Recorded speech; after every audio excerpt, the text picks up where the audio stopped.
Mummy जी हमार बहन के बियाह बा, एगो लहंगा खरीद दी ना। बाक कनिया तूहू बुड़बके बारू। लहंगा किन के का करबू? लहंगा इतना भारी होला, एक दिन पहिनबू आ फिर पेटी में रखा जाई। इतना तो अलमारी में साड़ी भरल बा, वही में से एगो पहन ली हो। देख लू माई के दिमाग, पैसा बचा दे लखनऊ। अच्छा वो सब छोड़ी लोगी, खाना का खाए में लोगी? आज छोले भटूरा बना दो। ठीक बा। माँ आज छोला भटूरा खाए के मिली बहुत दिन बाद। देखो कैसन बनाओ तरी। हैली लोगी, मार भात खाई लोगी। मार भात? हाँ कनिया तू बुड़बके हो का?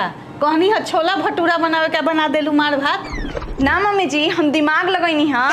छोला भटूरा खैती लोग तो पेट खराब होइत, अब पेट खराब होइत तो डॉक्टर ढूंढी जैती लोग, आ डॉक्टर बोलित कि मार भात खा। यही से पहले ही मार भात बना देनी हाँ कि डॉक्टर के खर्चा बच जाई। देखनी हमार दिमाग।